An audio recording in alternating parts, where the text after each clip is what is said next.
He's now trying to live his best life without murdering folk. Anyhoozle.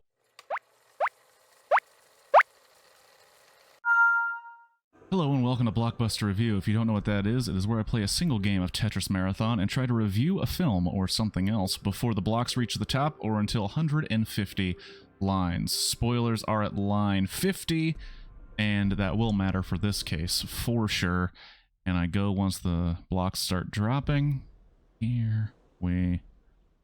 So Dexter New Blood is a mini-series that takes place after Dexter, the television series. I guess it's important to note it's 10 years after the television series, which I always believed ended like shit. I really hated the ending of Dexter. I really didn't like how Dexter was turning out towards the end anyway. I've watched all the seasons. Some of them are amazing, some of them are okay, and some of them are pretty bad. And the last couple seasons were in that really bad category.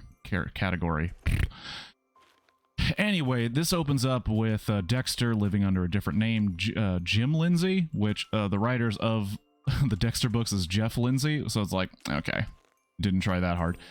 And, but he's like super, like, chill dude, like everybody loves him. He, works in the hardware store. He's banging the chief of police in his car on the fucking highway. That's like the opening of the show. And, you know, he's digging it.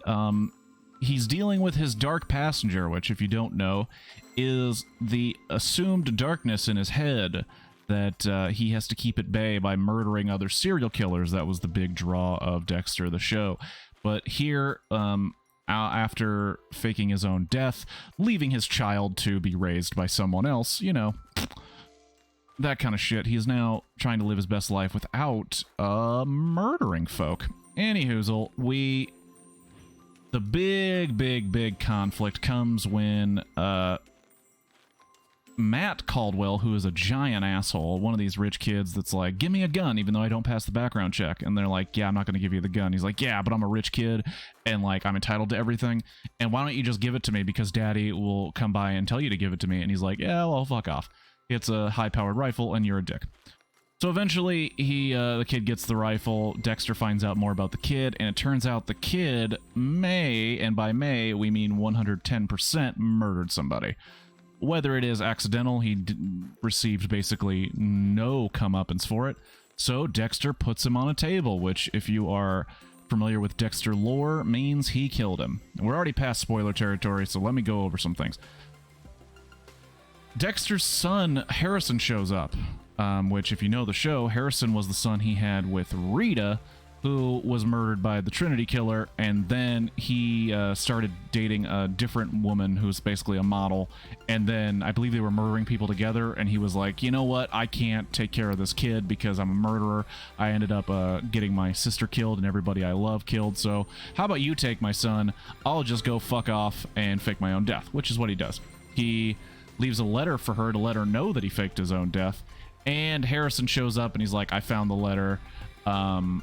I kind of want to know what... Oh, wow. I kind of want to know what the hell's going on here, bro. And Dexter takes him under his wing and is like, I want to be your father. I want to do the right thing, you know. And it's kind of weird because we also find out that Harrison has his own demons. Turns out Harrison has a little violent streak himself.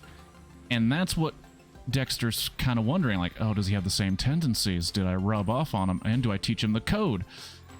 He's also dealing with Matt Caldwell's father, Kurt Caldwell, who, you know, he just likes to murder women. I mean, what's the big deal? He has this whole ritual about killing them and preserving their bodies. And him and Dexter kind of get into this cat and mouse game of they know that they're both killers. They're both trying to one-up each other. And eventually it kind of works out for Dexter. Now, the thing I wanted to talk about, the only thing I care about, really, let's be honest. It looks like Dexter is about to get his comeuppance.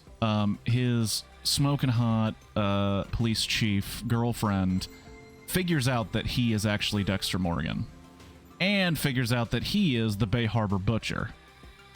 And it seems like she's got him dead to rights. He uses her curiosity and desire for justice to look into what Kirk Caldwell's been doing, and then he uses that moment to break out of the jail that he was in and try and get out with his son Harrison, after he has taught Harrison the code, which is, you know, don't get caught, but also only murder murderers. And then there's this moment, and this is the moment that I figured was gonna happen from the beginning this show started. I thought the second Harrison showed up, I was like, okay, he killed his stepmom after finding out that his dad's a murderer, wanted to find him to carry on the legacy, finds out that his dad is just as bad a murderer as everybody else, because the whole point of Dexter, from the very beginning, the whole point of Dexter was, yeah, he's doing it for the right reasons, yet people automatically end up getting hurt who are innocent when you do terrible things to people. It's just what happens. I mean, Rita, his family members, random cops just have to die because of what Dexter needs to do because of his quote-unquote dark passenger.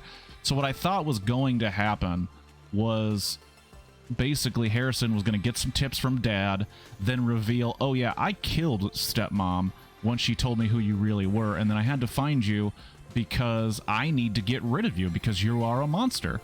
Based on your own rules, you need to be dealt with. And I thought the show was going to end with Harrison murdering his dad in such a way that no one would ever catch him, and then he would become the new Jeff Lindsay, or Jim Lindsay, of this town. That's what I thought was going to happen. Instead, it's like this weird standoff where his son shoots him in the chest, and then the son has to, like, leave town because the cop who's all about justice, unless it comes to killing Dexter, I guess, is like, nope, I know that he murdered a cop to get out of prison, or to get out of the jail, but yeah, I'm gonna protect you because why not? And it just felt so weird and then wrong, and then they kind of just tried to justify it with him reading the letter, and to me it was like, this is lame. And then I went back into my memory banks, and I remembered the ending of Dexter, the original show, and went, you know what? They did just fine. The original ending was so trash, and, you know, I can't really fault them for trying this ending, even though I don't think it was better than what I came up with in my head, but of course I think that. I'm biased on my own brain. Anyways, it was a pretty good show. It was definitely better, or the season of Dexter New Blood was better than most of the bad seasons. I would say better than all of the bad seasons of Dexter, the original show, and I think worth a watch. So if you got Showtime, watch it. And the only other thing I'd say, I miss James Remar being his spiritual mentor. It turns out to be his sister, who was his real-life ex-wife. Kind of weird to me, but I didn't make the show. Pretty good. Showtime. Later.